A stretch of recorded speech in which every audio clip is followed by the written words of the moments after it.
insane levels of AoE clear that can go off screen and have a level of auto aim to them. Strong single target damage that is matched with a equally as strong tankiness that can make light work of a tier 4 Julra blast to the face without breaking a sweat.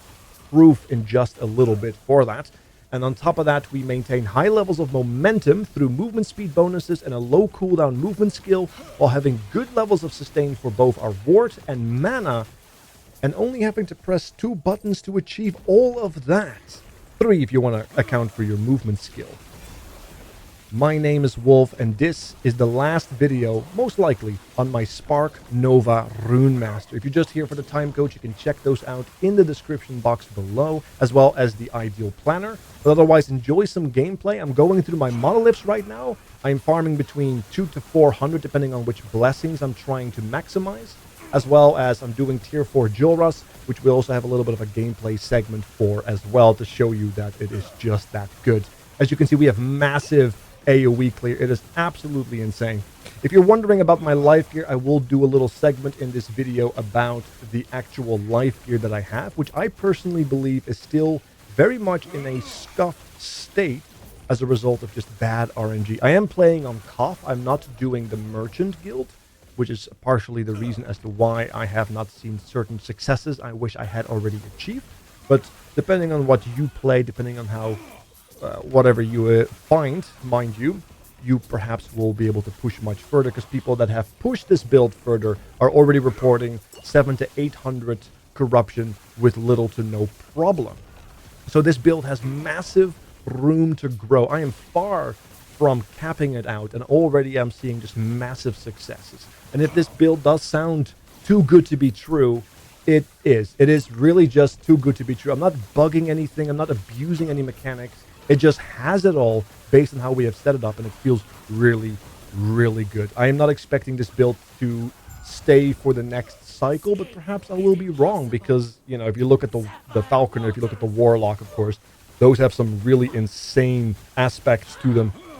But yes, that is neither here nor there. This is my Runemaster, and it does a phenomenal job at kicking ass and being tanky. As you can see right here, we have the tier 4 Julra.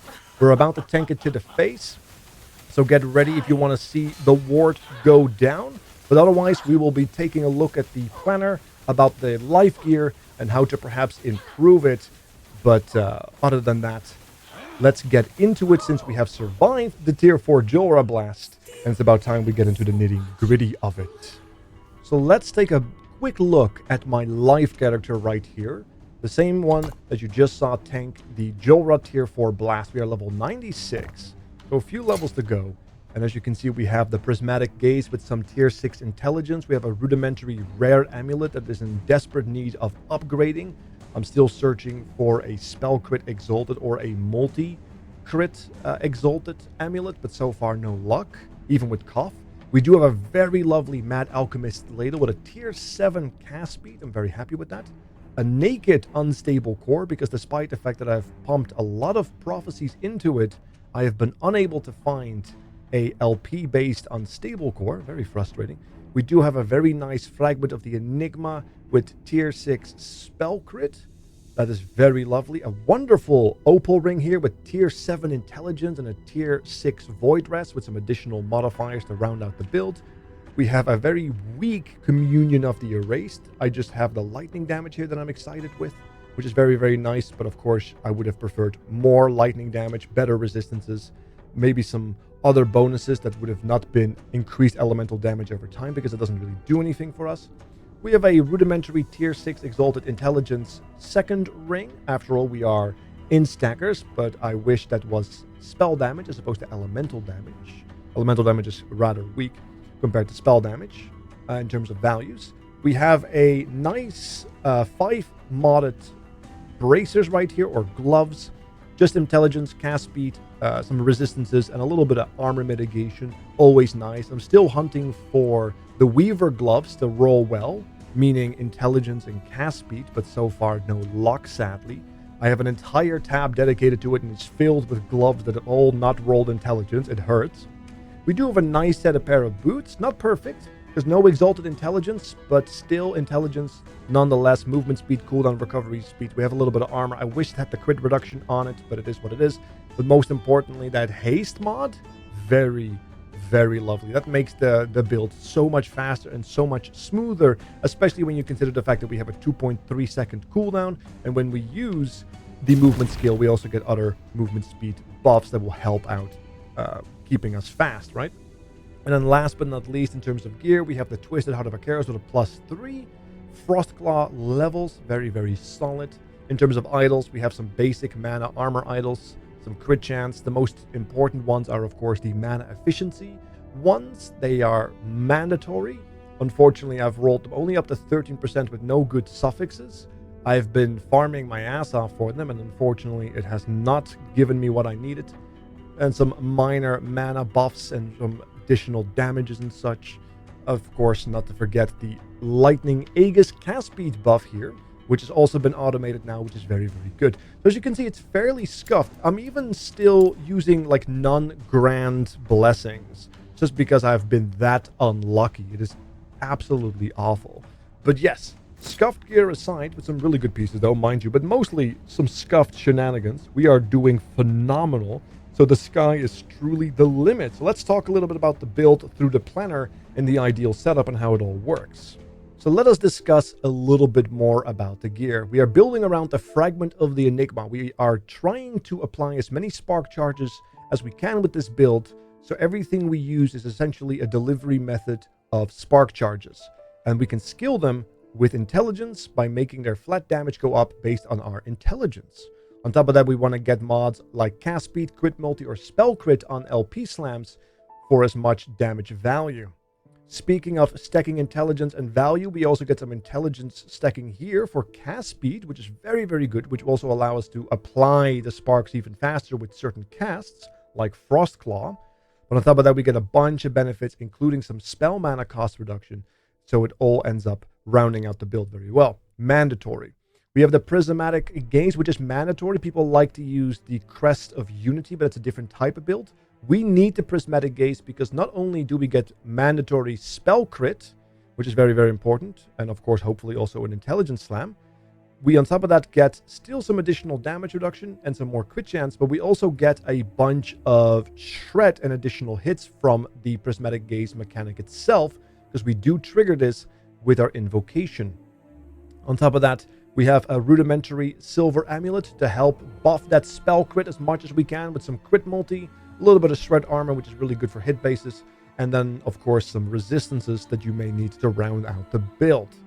We do have an unstable core. We are using this primarily as a stat stick for a bunch of armor and intelligence slam if lucky, but mostly these stats down here. Bunch of damage. We are looking for lots of mana because we need 300 max mana, and we have a bunch of bonus levels to skills, which is required to be able to get everything we need because we are very, very starved on levels here.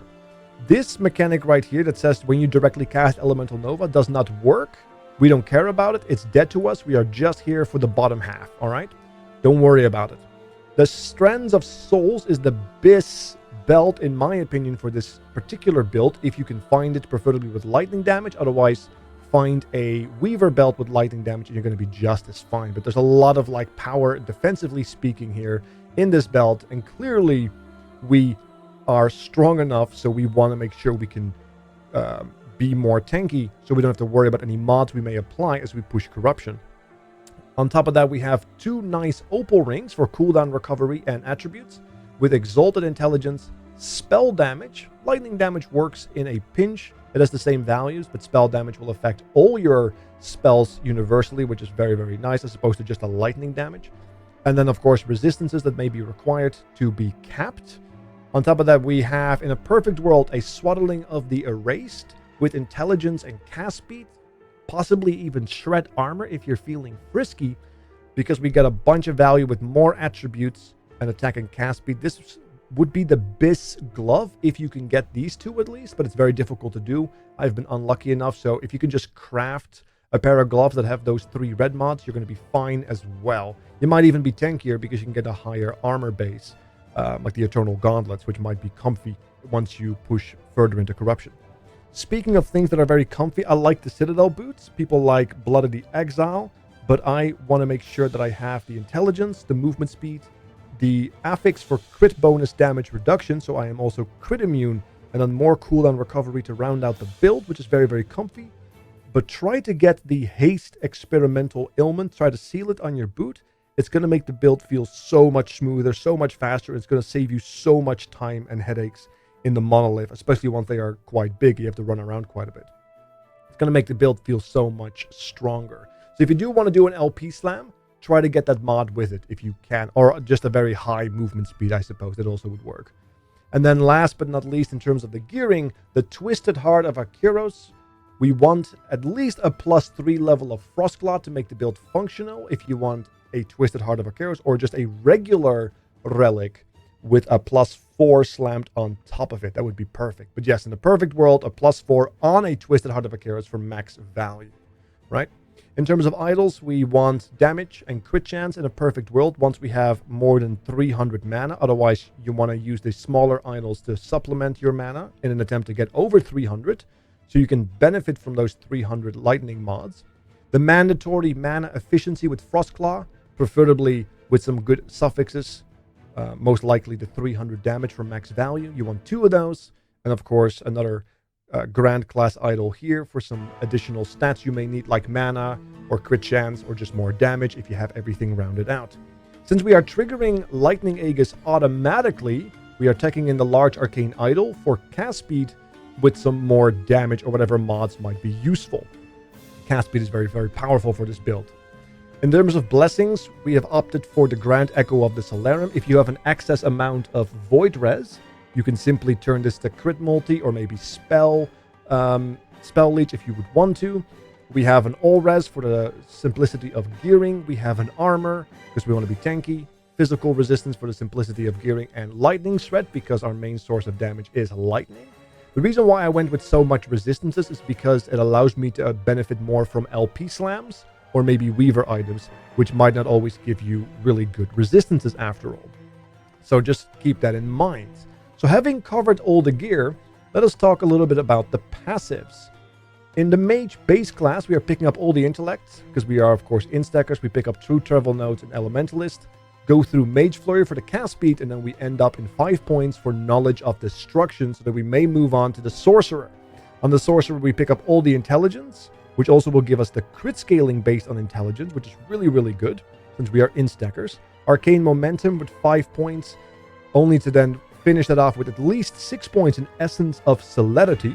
All of this will allow us to reach 1 point of Chronomancer, I'm not sure how to pronounce that, so that we may pick up Rift Bolt for Lightning Pen and Lightning Damage Leech. This is allowing us to not have to rely on the Spell Leech from the Blessing, so we can actually get more resistances there for easier gearing. And it's just very, very powerful for Lightning Pen. Then here on the Runemaster, where all the juice is, we are picking Unsealed Mana for cast speed and a little bit of mana. Arcane Focus because intelligence and ward gain on direct spell casting. We pick up Mental Catalysis as well for more intellect and crit damage reduction. We're also picking up Edict of the Scion, more wards per rune, increased area of area skills, because it's going to help all our delivery spells basically for those spark charges, including the spark charges themselves, I believe. If not, it's just better for applying the spark charges with bigger explosions. We have Inscribed Instruments, 6 points, which is going to give us 72 critical strike multi, since we are using a wand. The ladle is a wand. At the bottom here, we're picking up 5 points of Rune Ward Catalysm for more crit chance and also a wonderful buff. As you can see, damage versus low health with Rune Ward Catalysm, very, very good. We pick up 1 point of Never Late, which is irrelevant, but it allows us to pick up at least 3 points of Rune of Dilation for additional movement speed after its reversal for 3 seconds. So you can see how that might be very good and to keep moving. We're picking up all the points in Ancient Inscriptions because after all, it gives us cooldown recovery based on intelligence for better in-stacking value, but also a bunch of intelligence. We're picking up 5 points of Brand of Deception because we do need a brand mechanic. And then we pick up 1 point of Rune Ward of Hurricane for damage purposes. And then we are picking up 7 points on Celestial Doom as a defensive move, but also a bunch of bonus damage against branded bosses, as well as rare enemies. This also works on rares. That's a very nice capstone but not as nice as Jagged Veil for a little bit more crit multi and also ward gained on crit. This is the way I like to do it. As far as the passive trees goes, this will give us incredible intelligence scaling, incredible value, incredible interactions with our crit-based setup for survivability. In terms of skills, the primary skill that we are using is Frostclaw. You want to make sure you get all the mana nodes before you spec into Volley of Glass, alright? People spec too early in Volley of Glass and run out of mana. You want to make sure you pick up everything first. As you can see, 3 points of Celestial Conflux. If you have enough points in Frostclaw, you want to get a lot of Spark of Celerity to make the mana efficiency go up. You want to have 3 points in Gift of Winter. You want to get a point in Frozen Rain to reduce the cost. And you want to go all the way down here and pick everything up here in the bottom left corner for all these additional casts, including the auto-aim mechanic and all the other additional hits that it can create.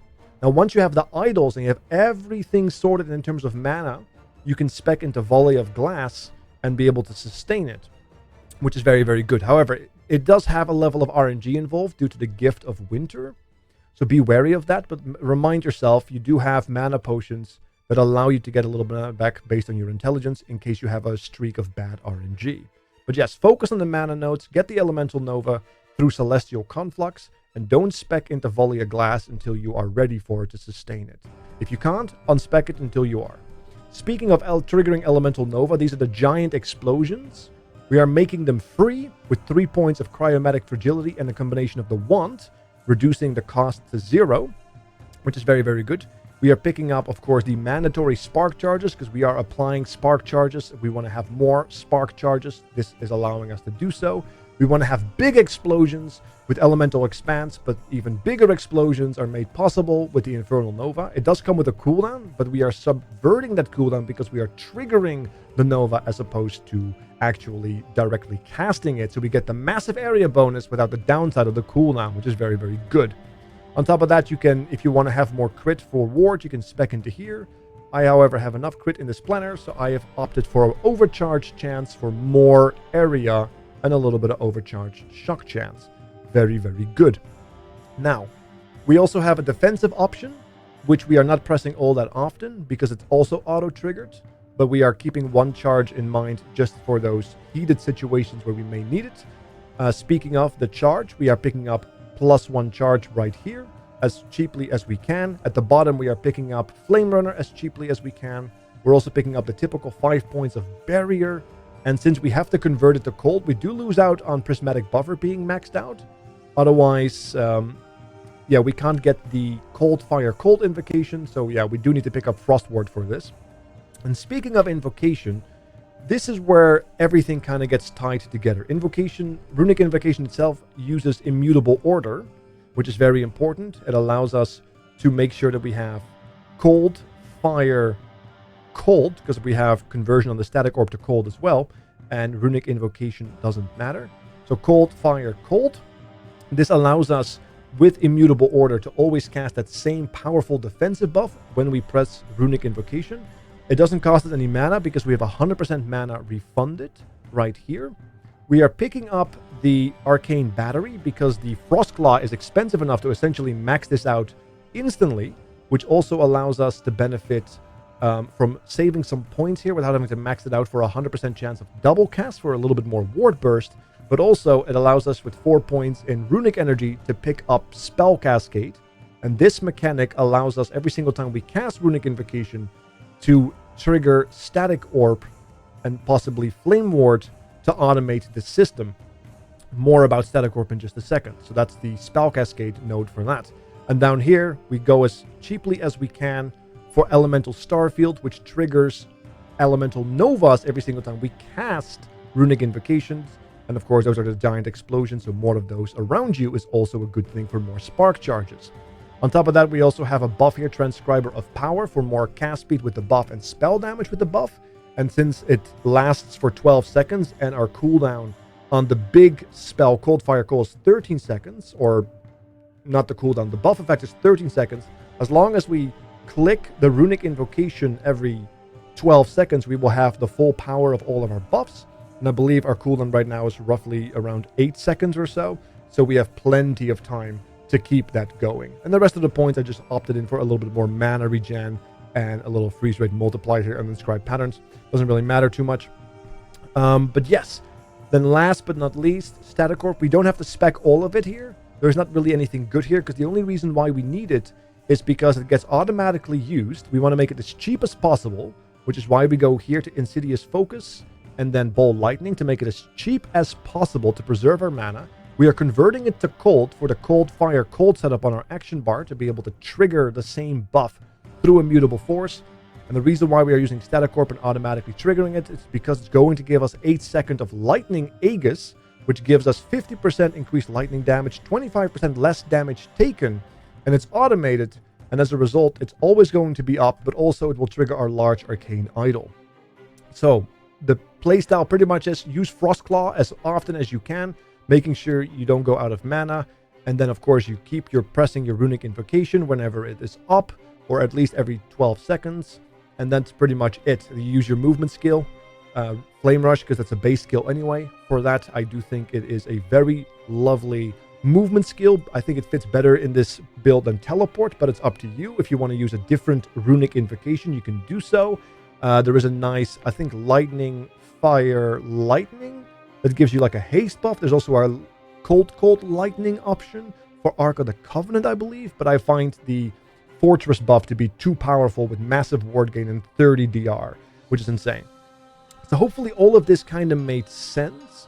As you can see, we are applying sparks, we are buffing ourselves or empowering ourselves with crit and in-stacking, and as a result, we are super quick, super convenient, super fast, super tanky, super powerful. So, let's see what the future brings. Thank you so much for joining me on this super successful Runemaster build project. Have a good night, take care of yourselves, and I will catch you guys next time. I am out.